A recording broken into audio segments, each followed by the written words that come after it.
Unacademy. Let's crack it. UPSC exam specially prelims की यदि हम लोग बात करें या मेंस की भी बात करें तो कुछ ऐसे टॉपिक्स होते हैं हर सब्जेक्ट में जहां पर आप मान सकते हैं कि उन टॉपिक्स को आप कभी भी मिस नहीं कर सकते।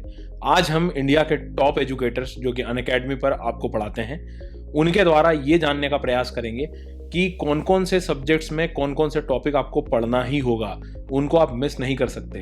ये टॉपिक्स प्रीवियस ईयर के प्रीलिम्स या मेंस के क्वेश्चंस के आधारित या आप कह सकते हो उसी पर आधारित होंगे। तो जैसे मैं मान लीजिए कि मैं ज्योग्राफी एनवायरनमेंट पढ़ाता हूँ तो मुझे ऐसा लगता है कि ज्योग्राफी के कुछ ये 4-5 ऐसे टॉपिक्स हैं जिसे आप कभी भी मिस नहीं कर सकते। एनवायरनमेंट के भी कुछ ऐसे 4-5 टॉपिक्स जो है मैं आपको यहाँ पर बताने वाला हूँ। लेट्स स्टार्ट करते हैं। सबसे पहले ज्योग्राफी में एक हिस्सा होता है फिजिकल ज्योग्राफी का। यार फिजिकल ज्योग्राफी की जो कहानी है वो पूरी कॉन्सेप्ट बेस्ड है। मतलब आपको कनेक्शंस नहीं पता होंगे ना, आप प्रीलिम्स में क्वेश्चन हिलेगा ही नहीं आपसे, मतलब वो सॉल्व ही नहीं होना। 3-4 बार टेस्ट सीरीज में लगा के कई बार गलती करके भी सीख भी जाओगे ना, पर जब यूपीएससी जब पेपर बनाएगा, यूपीएससी जब क्वेश्चन देगा ना, तब मैं बता रहा हूं आपको बहुत दिक्कत होगी। सबसे पहला काम है कि टॉपिक से पहले कि आप जब भी डिसाइड करो ज्योग्राफी को तो थोड़ा कॉन्सेप्चुअली स्ट्रांग होना पड़ेगा। किताबें बहुत हैं, सारी चीजें हैं, बट क्या बुक खरीदने से मेरा काम हो जाएगा? तो सबसे पहले टॉपिक्स पे आते हैं हम लोग। तो टॉपिक्स को किताबों से ना पढ़ते हुए पहले हमें किसी शिक्षक से पढ़ना पड़ेगा। ज्योग्राफी में ये कुछ ऐसे टॉपिक, उदाहरण के तौर पे सबसे पहली बात है plate tectonics. Plate tectonics clear नहीं है यदि आपका, तो मान के चलना सारी चीज गड़बड़ हो जाएगी। माउंटेन्स कैसे बनते हैं, वॉल्केनो कैसे आते हैं, कुछ भी समझ नहीं आएगा। प्लेट टेक्टोनिक एक टॉपिक ऐसा है जिसे आपको मिस कभी नहीं करना है, उसकी अंडरस्टैंडिंग बहुत अच्छे से आनी चाहिए। एक सीजनैलिटी वाला टॉपिक है कि अर्थ और सन, मतलब सन के बीच का जो रिवोल्यूशन की जो स्थिति है, वो टॉपिक बहुत जरूरी है फॉर द बेस। ये 2 टॉपिक हो गए।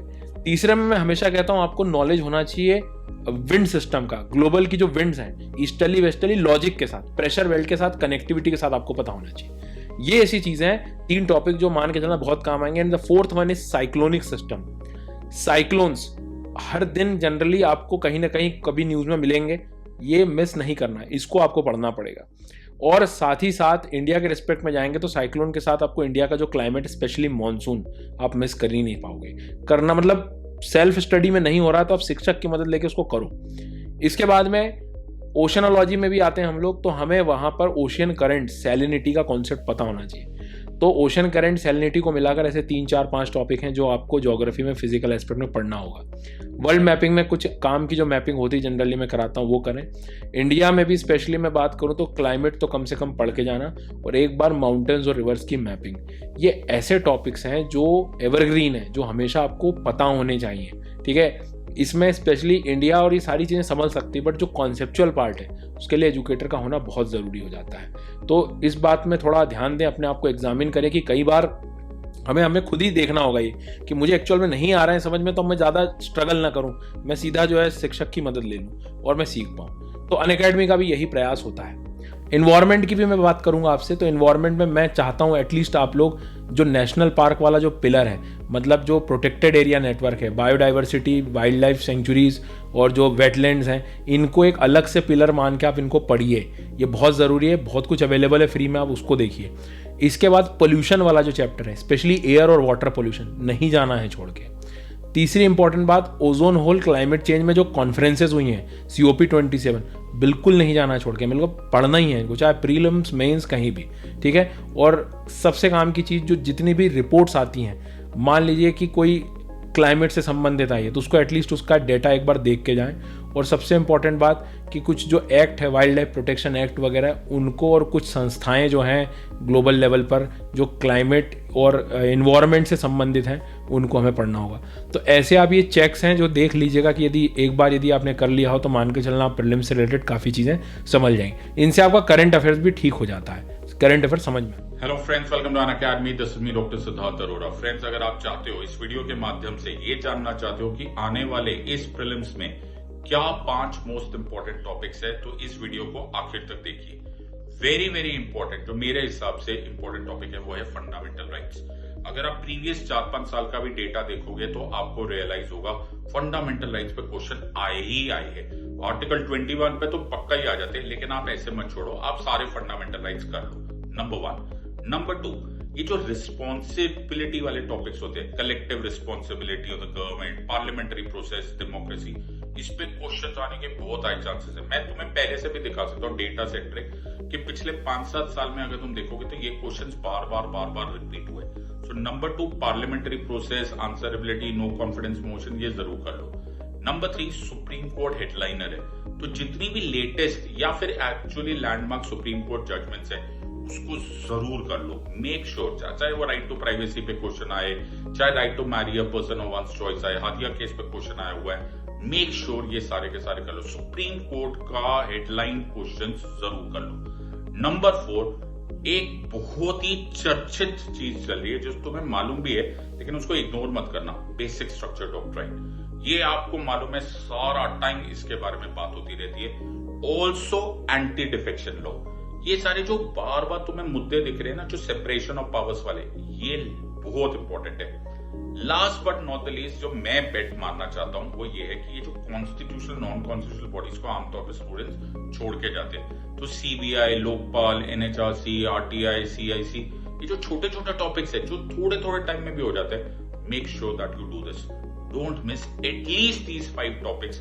दिस इज माई 5 टॉपिक्स जो आपको करके जाना है। In the words of an academy, let's crack it. Until next time, God bless, thank you and जय हिंद। हेलो, हाय, नमस्कार दोस्तों, मेरा नाम है प्रतीक नायक। मैं हिस्ट्री, आर्ट एंड कल्चर पिछले 10 साल से पढ़ा रहा हूँ। यूपीएससी के एस्पिरेंट्स को गाइड करते करते मेरा एक चीज का अनुभव हुआ है कि सिविल सर्विसेज के पेपर के अंदर कुछ ऐसे एरियाज और टॉपिक्स होते हैं जहां से स्वाभाविक रूप से सवाल हर बार पूछे गए हैं जब हम लोग हिस्ट्री और आर्ट एंड कल्चर की बात करेंगे। 5 इंपॉर्टेंट एरियाज जो आपको ancient, medieval, art and culture या इवन मॉडर्न हिस्ट्री के अंदर ध्यान रखना है, उसके ऊपर एक एक करके आपको टिप्स दे देता हूँ। सबसे पहले एंशिएंट हिस्ट्री की बात करेंगे जहां आपको फोकस करना है ऐसे टॉपिक्स के ऊपर जहां से सवाल बनेगा। जैनिज्म, बुद्धिज्म, यस डेफिनेटली, उनकी हिस्ट्री, उनके रिलेटेड कल्चरल डेवलपमेंट, उनके रिलेटेड आर्किटेक्चर, उनके रिलेटेड लिटरेचर खास करके जरूर से पढ़ के जाना। वहां से डेफिनेटली मैं आपको कहूंगा कि सवाल बनेगा और बनेगा। वहां से मैक्सिमम टाइम सवाल आए हैं उसके कल्चरल पॉइंट्स के हिसाब से, उनके सेक्टेरियन पॉइंट ऑफ व्यू के हिसाब से, उनकी लिटरेचर, उनकी बुक्स के ऊपर से भी सवाल आया है। पहली बात। एंशिएंट हिस्ट्री के अंदर दूसरा आजकल इंपॉर्टेंट सोर्स निकल के आया है, वो है खास करके गुप्ता पीरियड, उसके आजू बाजू का पीरियड। सामान्य रूप से उसके अंदर भी आप देखोगे कल्चर, लिटरेचर के ऊपर से सवाल आ रहा है, नेम ऑफ ऑथर्स के ऊपर से सवाल आ रहे हैं, बुक्स के नाम पूछे जा रहे हैं। इसके साथ तीसरा जो पॉइंट आपको यहाँ से देखने को मिलता है वो है आपके लिए अर्ली मिडिवल इंडिया, खास करके the period after the Gupta up till the Rajput period. वहां से राजाओं के नाम, इतिहास के नाम आपको बहुत बार पूछे गए हैं। वी विल सी की कन्नौज की डायनेस्टीज, राष्ट्रकूट की डायनेस्टीज, पाल डायनेस्टी और भी गुर्जर प्रतिहार, उसके रिलेटेड आपको थोड़ा बहुत पढ़ के जाना पड़ेगा। इसके साथ मिडिवल इंडिया के अंदर एडमिनिस्ट्रेटिव टर्म्स आ रही है, पॉलिटिकल हिस्ट्री को इग्नोर नहीं करना है हमें, वहां से स्ट्रेट फॉरवर्ड क्वेश्चंस निकलते आ रहे हैं। एडमिनिस्ट्रेशन में जरूर से याद रखिएगा कि इक्का सिस्टम, मनसबदारी किस तरह से रही है, कल्चरल डेवलपमेंट में आर्किटेक्चर और खास करके भक्ति सूफी movement. Last but not the least, अगर आप समझिए कि मॉडर्न हिस्ट्री की हम लोग बात करेंगे तो मॉडर्न हिस्ट्री में आजकल सवाल आ रहे हैं ब्रिटिश कन्क्वेस्ट ऑफ इंडिया से, कि कैसे ब्रिटिश ने भारतीयों को डिफीट किया था, उनकी इकोनॉमिक इंपैक्ट, इनकी cultural policy, socio cultural policies के ऊपर से, अब भारत के ऊपर कैसे पॉलिटिकल डेवलपमेंट्स हुए, ट्रीटीज और वॉर्स के ऊपर से सवाल आए हैं, गवर्नर जनरल्स के नाम। Last but not the list, Indian national movement, जहां खास करके गांधीयन फेज और गांधीयन फेज के बाहर के जो बाकी सारे अलाइड लीडर्स हैं, उनके इंस्टीट्यूशंस है, उनका क्या रोल प्ले था। जैसे आपको सचिन सन्याल के ऊपर पूछा जा सकता है, आपको पूछा जा सकता है भगत सिंह के ऑर्गेनाइजेशंस के ऊपर, कम्युनिस्ट मूवमेंट का क्या रोल प्ले था, इस तरह से भी सवाल आएंगे। आर्ट एंड कल्चर हिस्ट्री का सबसेट है। आर्ट एंड कल्चर के अंदर से ज्यादातर सवाल जो है वो बैकवर्ड लिंकेजेस के थ्रू आजकल पूछे जा रहे हैं। जो भी प्लेसेस इन न्यूज है, जैसे प्राइम मिनिस्टर ने कोई मूर्ति का इनॉग्रेट किया है, कोई टेंपल का इनॉग्रेशन किया है, उसके इतिहास को ध्यान में रखिए। इस तरह से कॉम्प्रिहेंसिव आप ये टॉपिक्स को ध्यान में रखोगे और रिवाइज करोगे तो आपको सिविल सर्विसेज की एग्जाम की तैयारी में कोई पीछे नहीं रख सकता है। ये टॉपिक्स के ऊपर फोकस करिए और अपने सिविल सर्विसेज की एग्जाम की प्रीलिम्स को गारंटी के साथ आप पास करेंगे। Thank you very much, let's crack it. Hi everyone, मात्र 30 दिन बचे हैं और मैं इन 30 दिनों में कोई विशेष रणनीति तो नहीं बताऊंगा, लेकिन सीसेट में कुछ इंपॉर्टेंट टॉपिक है जिसे आप जरूर दोहरा लीजिए ताकि आप सीसेट में कंफर्ट जोन तक आ सके। यदि हम रीजनिंग की बात करें तो सीसेट में रीजनिंग में पजल का topic, sitting arrangement, blood relation, direction test, ranking, arithmetic reasoning और सिलोजिज्म, ये ऐसे टॉपिक है जिन्हें आपको 100% दोहराना चाहिए। मैथ्स में यदि मैं बात करूं तो 3-4 टॉपिक के ही नाम लूंगा, क्योंकि वैसे भी मैं जानता हूं मैथ्स में इतना सिंपल नहीं है सभी को रिवाइज करना।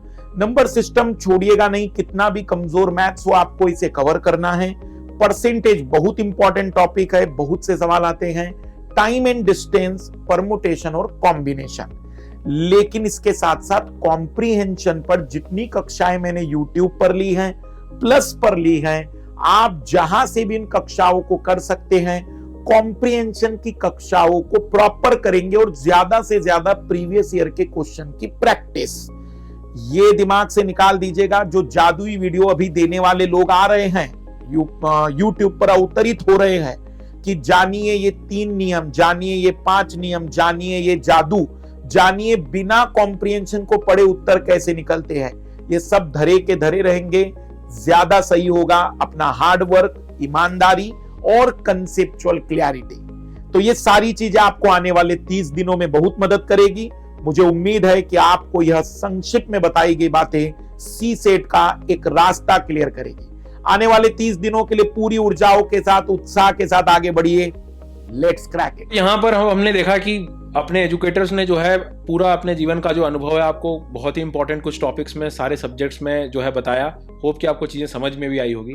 अब चूंकि हम ये बात कर रहे थे कि ऐसे टॉपिक्स हैं जो पता तो है हमें कि अभी करना है, लेकिन कई बार हम सेल्फ स्टडी में नहीं कर पाते हैं। तो जैसे मैं डिस्कस कर रहा था आपसे कि हमें शिक्षक, एक ऐसी टीम की जरूरत होती है, एक भरोसे की जरूरत होती है जो मेरे साथ हमेशा रहे, मेरे हर डाउट में साथ हो। अनअकैडमी का यही प्रयास है, लाइव और रिकॉर्डेड सेशंस के साथ। अनअकैडमी पर ये जो नया बैच प्रारंभ हो रहा है 27 तारीख से, या और भी आने वाले बैच या पुराने बैच को आप जब एनरोल करते हैं तो आपको ये सपोर्ट, ये गाइडेंस सिस्टम हमेशा मिलता है। इंडिया के टॉप एजुकेटर्स के साथ लाइव क्लासेस ले सकते हैं और सबसे बड़ी बात, आप उसी ऐप पे, लर्निंग ऐप पे टेस्ट भी दे सकते हैं, मेंस आंसर राइटिंग की प्रैक्टिस कर सकते हैं। और गेस व्हाट, इसी सब चीज़ को आसान करने के लिए 50% डिस्काउंट जो चल रहा था उसको अनअकैडमी ने फिर से कंटिन्यू किया है। बहुत ज़्यादा लर्नर्स की डिमांड थी, तो आप 50% डिस्काउंट आप फिर ले सकते हैं और इंडिया के बेस्ट एजुकेटर से पढ़ सकते हैं। और ध्यान रहे, क्वालिटी लर्निंग बहुत ज़रूरी है। आपको अनुभवी, आप जब भी आप इन एजुकेटर्स के एक बार प्रोफाइल देखेंगे अनअकैडमी पे, सीधा वॉच टाइम, लर्नर्स का भरोसा देखिए आप, कितना भरोसा जो है लर्नर्स ने बनाया है। तो कहने का मतलब यही है कि आप भी इस भरोसे का हिस्सा बनिए और अपनी प्रिपरेशन को बेहतर लेवल पे ले जा सकते हैं। सब्सक्रिप्शन की और सारी डिटेल, सब चीज़ आपको नीचे डिस्क्रिप्शन बॉक्स में मिल जाएगी, लिंक वहां पर है, आप जरूर सब्सक्राइब करें। Thank you so much.